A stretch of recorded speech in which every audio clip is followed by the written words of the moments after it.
Passando per la Trecenta capita di ritrovare sulle colline tantissime costruzioni nuragiche. Una delle più importanti è quella proprio del nuraghe Piscu. Piscu in sardo vuol dire vescovo, quindi sono i terreni che appartenevano al vescovo di Suelli.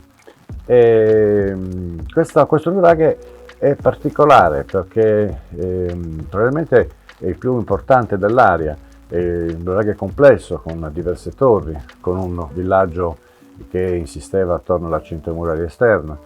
Un nuraghe fatto con questa pietra particolare, la marna, una pietra purtroppo direi abbastanza delicata, e difatti questa struttura ha subito diversi interventi di restauro, ma credo che sia opportuno ancora effettuarne degli altri. Voi stessi potete notare le spaccature, le fessure che sono presenti. Questo nuraghe, oltre per la sua specificità, per la sua bellezza, è un nuraghe che è legato un po' al mistero della cultura sarda, un tema di cui si parlerà tanto nei prossimi anni, ovvero sia la civiltà nuragica, capace di esprimersi con questi monumenti veramente maestosi, imponenti, con una civiltà in possesso di conoscenze e di competenze tecnologiche, ingegneristiche estremamente avanzate. Com'è possibile che non conoscesse, che non facesse uso della scrittura? Questa è una domanda che sicuramente sarà oggetto di grandi discussioni.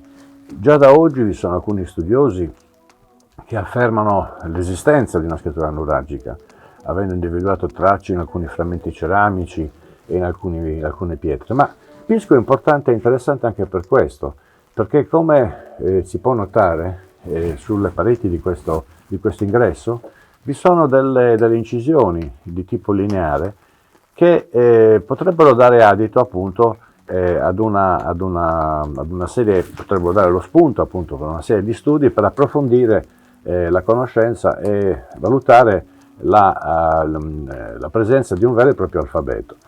Tutto è molto chiaramente, va preso un po' tutto con le pinze, con il beneficio di inventario, però è un esempio di testimonianza del passato che vive spesso purtroppo nell'indifferenza, perché molte volte capita di passare davanti a questi nuraghi e dire sì, ne ho visto uno, li ho visti tutti. No, ogni nuraghe ha una storia a sé, ogni pietra ha una storia a sé.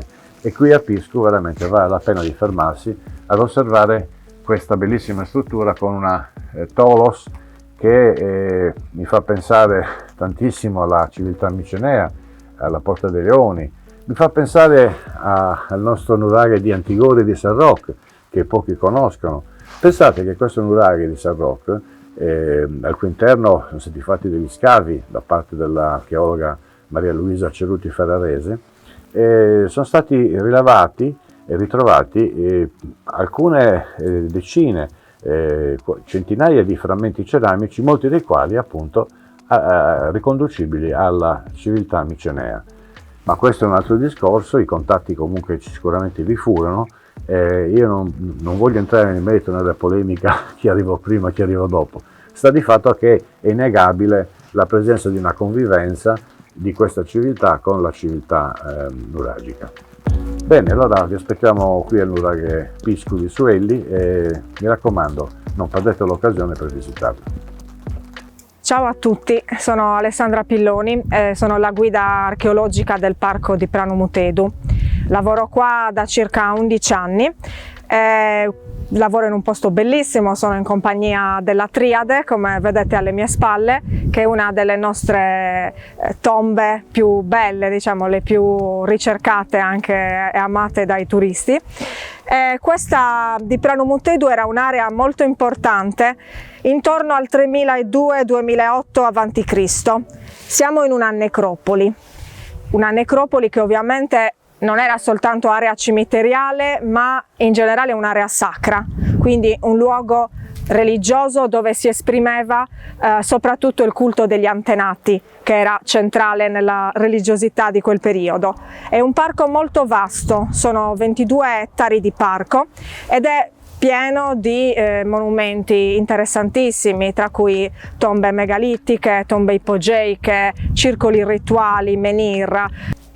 Questo parco quindi di solito è molto apprezzato perché in qualche modo chi viene a visitare sente di riconoscere delle radici, di riconnettersi ai nostri progenitori in effetti.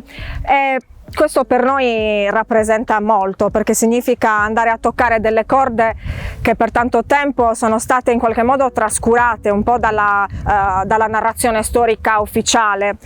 Ovviamente in Sardegna noi abbiamo la fortuna, grazie alla nostra posizione strategica, no, di isola in mezzo al Mediterraneo, quindi punto di passaggio tra l'Africa, il Medio Oriente, l'Italia, l'Occidente europeo.